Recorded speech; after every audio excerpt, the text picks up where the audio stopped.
Itu sebabnya ayatnya terus berbunyi ka'annama yusaquna ilal maut. Kalau kita terus berperang Rasul, ini hanya mengantar kematian. Makinya bentuk. Karena 300 lawannya berapa? 3.000. Jangan Rasul, jangan berangkat. Mereka berdebat. Gak mau sama Rasul. Gak mau Rasul. Kita pasti kalah. Karena kita hanya 300, maksudnya 3.000. Kalau kita memaksakan terus berperang, maka kita hanya mengantarkan nyawa. Kun intar makinya nyabab. Mati Rasul. Jangan berangkat.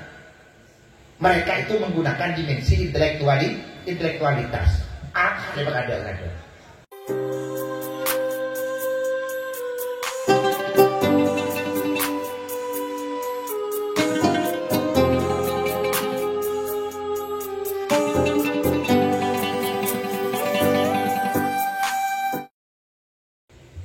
Jadi asra itu memperjalankan.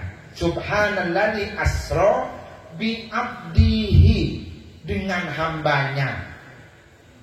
Sekarang pertanyaannya adalah, kenapa di sini Allah tidak menggunakan kalimat asra bi habibihi, atau asra bi khalilihi, atau asra bi Muhammadin? Malah justru Allah menggunakan kalimat asra bi abdihi.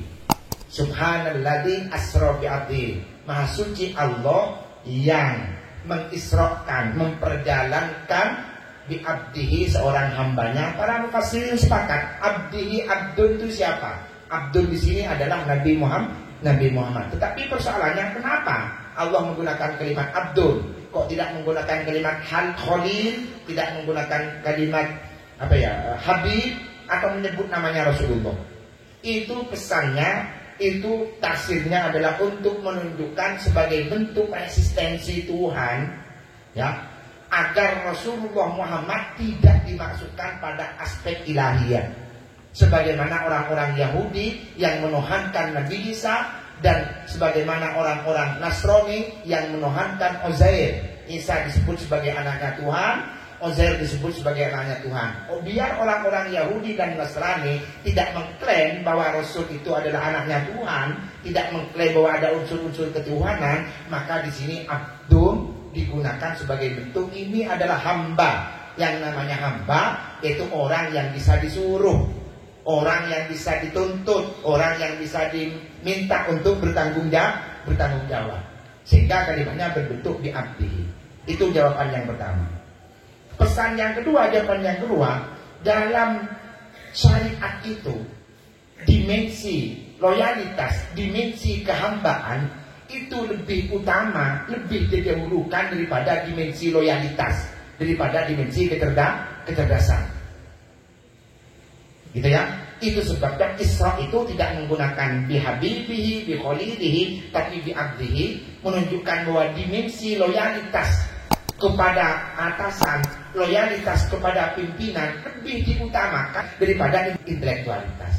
Seorang santri misalnya, seorang santri sama kiai, itu lebih tepat, lebih baik kamu menggunakan dimensi loyalitasnya kepada pimpinan daripada intelektualitasnya. Kenapa begitu? Karena dulu ketika perang Badar, orang-orang Islam itu menggunakan dimensi loyalitas kepada pimpinan, kepada Rasul, bukan menggunakan dimensi kecerdasan. Dalam ayat Al-Quran disebutkan, Bismillahirrahmanirrahim, kama akhrajaka min baitika bil haqqi wa inna fariqam minal mu'minina lakarihun.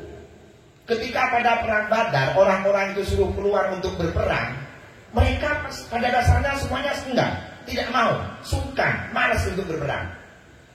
Kenapa? Ya karena berperang itu hanya merugikan badan kan. Berperang itu adalah nanti kalau saya terbunuh, anak dan istri saya siapa yang akan menjadi penggantinya? Kalau nanti saya terbunuh, siapa yang akan membesarkan anak-anak saya? Jadi pada dasarnya orang-orang mukmin pada waktu itu ketika diajak berperang, mereka enggak, mereka tidak mau. Ya, wa inna fariqam minal mu'minina lakarihun. Sebagian dari orang-orang mukmin itu ada yang tidak mau berperang itu, ya karena merugikan. Bahkan ketika disampaikan bahwa nanti di perang Badar itu jumlah kaum muslimin berapa orang? 300 ya. 300. Jumlah kaum musyrikin berapa? 3.000. karena musuh kita berhadapan dengan musuh yang luar biasa, yang begitu besar, dan ini tidak imbang. Ini adalah sebuah pertandingan dan pertarungan yang tidak yang tidak sportif. Maka mereka yujadilunaka bil haqqi ba'dama tabayyana. Mereka berdebat dengan Nabi. Jangan Rasul, kita jangan berangkat ke sana, karena kita hanya punya pasukan berapa orang? 300. Musuh kita berapa? 3000. Itu sebabnya ayatnya terus berbunyi ka'annama yusaquna ilal maut. Kalau kita terus berperang Rasul, ini hanya mengantar kematian.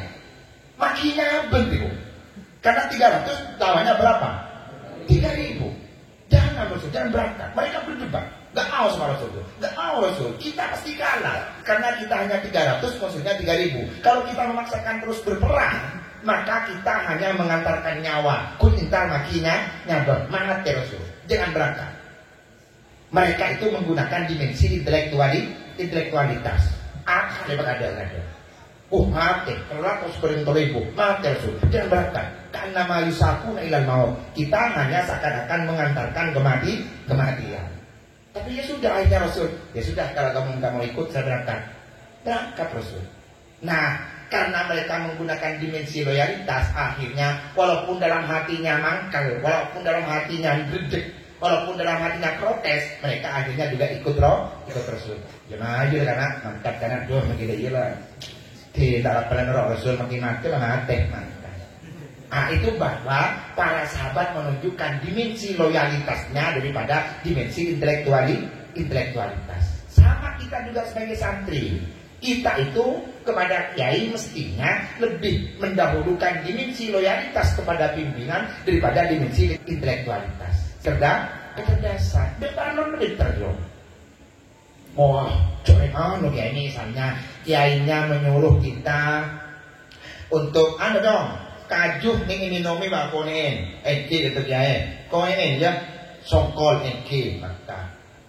Nah, kalau kita menggunakan dimensi loyalitas, maka kita mangkat ke minumi, entar mulai kajuh songkol. Itu namanya dimensi loyalitas kepada pimpinan. Tapi kalau kita menggunakan dimensi intelektualitas, tidak ke minumi, dia macaran dia. Ada kan kajuh itu tidak bisa kok. Ngujaki motor pikat dibuat sampai lah kalau bangsa itu ada nak itu kan sedang dia apa tidak ada macam kita kon kaji bakal kosong so pekol benih so memiliki mobil.